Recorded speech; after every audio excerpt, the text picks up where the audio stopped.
guys, welcome to my garden today. I've been having a whole lot of fun in my potting shed area. I've been mucking up pots, or that's taking inexpensive pots and turning them into more realistic looking like concrete or terracotta. So I thought it might be kind of fun if we went around the garden and I kind of showed you some of them that are real, some of them that I have aged, and see if we can tell the difference between most of them. Now, these up here are largely concrete. And you can see they've got the effect that I love. They've got all sorts of moss and lichens and things that are growing on them. So these are all stone or concrete. This one, which looks like it's stone, is actually kind of a plastic or a fiberglass. And this one, all I did was rub dirty gloves across the surface of it. I'll actually probably age it a little bit more with some green paint so it looks like it's got moss growing on it. But I really like that. It's an instant age practice to just take your wet garden gloves after you've potted up a plant and just rubbing them over the surface, especially if it's a rough surface on a pot. I have 3 of these, my large boxwood topiaries that you guys are always admiring. These are all in lightweight fiberglass pots, but they are brown and they look just like that brown Italian clay. I love that look. I'll show you a real example of it a little bit later if I can find one. But these I have left more in a brown state because I want them to look like that Italian clay.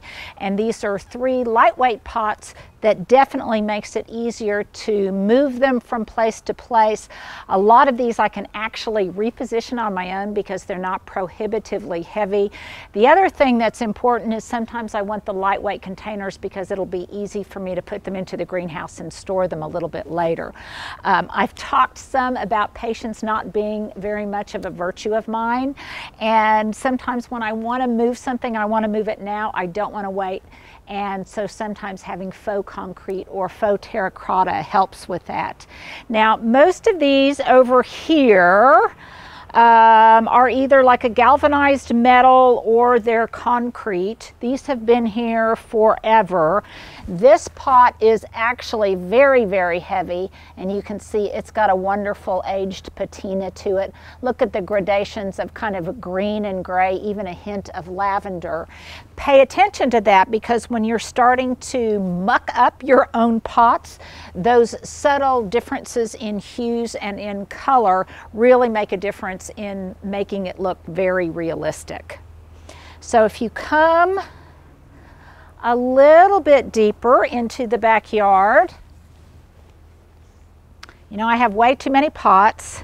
These are great clay pots that have wonderful algae and moss that have grown on them over the years. Again, look at the different shadings of green and the way some of that terracotta blends through. This is a real terracotta pot, but I'm studying how it looks so that I can try to recreate that when I am mucking up my plastic pots. So I've got a number of them over here. Even on this, let me move this out of the way, even this plain terracotta pot over here, when the salts begin to leach out of the pot, it makes that kind of white chalky appearance on the exterior, and sometimes I really try to recreate that. So now let's go into the potager and I'll show you some of them that aren't real that I have created. Well, first of all, over here, here is another one of those brown Italian terracotta, Italian clay looking ones. This one has a smoke tree in it. So now for, I guess, the fake pots. Sometimes it's kind of hard for me to tell which ones are real and which ones are Memorex, but come on in. So I got these 3 lightweight urns. I think I got these from Walmart years ago. They're very lightweight. These were already in a gray color that looked like faux concrete, and then I just mucked them up so that they look even more aged and even more realistic. And you can see that I can easily move them about because it is lightweight.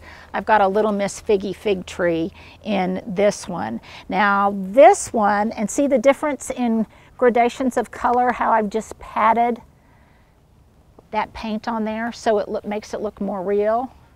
Now this one is, no, this, I started to say this one is real, but no, this one is not real. This one was a plain plastic terracotta that I then put kind of a concrete looking finish on it, brush stroked it in, so now it matches the hue of this one. But again, it was lightweight, easy for me to move this little Miss Figgy in and out of the garden and overwinter it. Now over here I have kind of an assemblage of terracotta pots. I love these because they have some ribbing. I love the relief and the texture of these kinds of pots. This has kind of a circular finish around it. This one is real. That one is real. This one is not real. This one is plastic. And I will probably put a finish on it. Can I help you there? Put a finish on it so it looks a little bit more realistic. Right now it's tucked in there and I don't really care. But I will probably put some kind of finish on there to make it look more realistic. That's another hint, is if you mix the faux pots with the real thing, it's hard to tell the difference. If you see a not real or a kind of a fake terracotta pot all by itself, it looks a little bit more fake. But put it together with the other family members in that same finish, and it looks as if they too are the real thing. Now over here I've got two more. I did these a long time ago.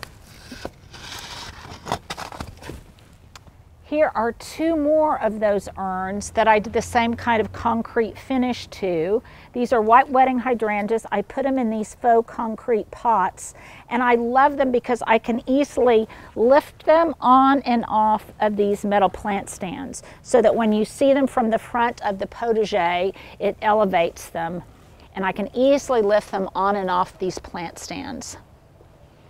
Here is another pot. This was just a brown weave. I loved the woven surface, the basket weave finish on it.